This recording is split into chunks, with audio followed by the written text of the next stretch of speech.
হামের যে হামটা তো আমরা টিকা দিচ্ছি রোগ প্রতিরোধ করার জন্য, তাই না? আমাদের বডিতে অ্যান্টিবডি তৈরি করার জন্য।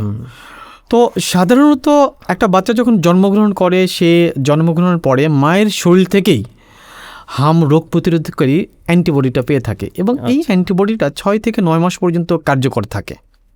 এটা একবারে 6 থেকে 9 মাস পর্যন্ত কার্যকর থাকে। তার মানে মায়ের শরীর থেকে বাচ্চা যে অ্যান্টিবডিটা পাচ্ছে, সেই অ্যান্টিবডির মাধ্যমেই বাচ্চা 6 থেকে 9 মাস পর্যন্ত একবারে সুরক্ষা পেয়ে থাকে। আচ্ছা, এখন আপনি যে কথাটা বলেছেন যে আমরা যদি 9 মাসের আগে 6 মাস থেকেই শুরু করি, তাহলে এটা কার্যকর হবে কিনা?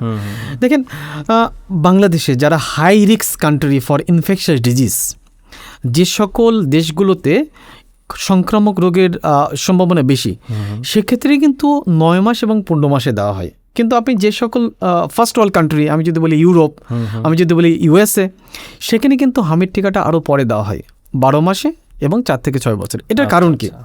কারণটা হচ্ছে 9 মাস বয়সে যে ফার্স্ট ডোজটা দেন, সেটা আপনার কাভার করে 83% আপনার বডির রোগ প্রতিরোধ ক্ষমতা হামের বিরুদ্ধে। কিন্তু এটা যদি আপনি 12 মাসে দেন, তাহলে সেটা কাভার করে 87 থেকে 92%।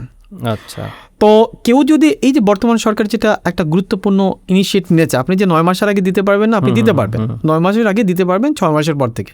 সেটা কখন দেখবেন? যদি কোনো জায়গায় আউটব্রেক হয়। বাংলাদেশে যেটা আউটব্রেকের মতো হয়েছে, যদিও সরকার এখন আউটব্রেক ঘোষণা করে নাই, বাট যদি কখনো কোনো জায়গায় হামের প্রাদুর্ভাব হয়, হামের আউটব্রেক হয়। 2 নম্বর কখন? সেটা হচ্ছে কোনো এলাকায় অথবা কোনো একটা নির্দিষ্ট সময়ে যদি শিশুদের মধ্যে হামের রোগীর আক্রান্তের সংখ্যা অনেক বেড়ে যায়, যেটা বাংলাদেশে এখন হচ্ছে। তো সেক্ষেত্রে কিন্তু 9 মাসের আগে 6 মাস পরেও টিকা দেওয়া যায়। তাহলে সেক্ষেত্রে কী করতে হবে? আপনি 6 মাস টিকা দেওয়ার পরে আপনার ইপিআই অনুযায়ী, আমাদের যে ইপিআই শিডিউলটা আছে, ইপিআই অনুযায়ী যে 9 মাস এবং 15 মাসে আর টিকা দেওয়া, সেটা কিন্তু আপনাকে মেনটেন করতে হবে।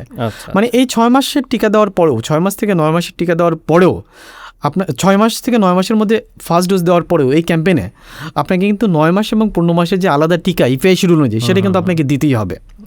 তবে সেক্ষেত্রে আপনাকে যেটা লক্ষ্য রাখতে হবে যে এই 6 মাস এবং 9 মাসের যে টিকাটা দেবেন, তার মাঝে কিন্তু 4 সপ্তাহ গ্যাপ থাকতে হবে। অর্থাৎ আমি যদি আপনাকে বলি, ধরুন কোনো বাচ্চার বয়স হচ্ছে 7 মাস, তাহলে উনি 7 মাসে এখন এই ক্যাম্পেইনে একটা টিকা দিল, তারপরে ওনাকে কিন্তু 9 মাসেও একটা টিকা দিতে হবেই ইপিআই অনুযায়ী।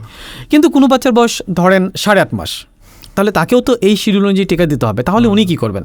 তাহলে উনি যেটা 8.5 মাসে টিকা দিল, টিকা দেওয়ার পরে 9 মাসে যে টিকা দেওয়ার কথা ছিল, সেটা উনি 9 মাসে না দিয়ে উনি 9.5 মাস অথবা 10 মাসে দেবে।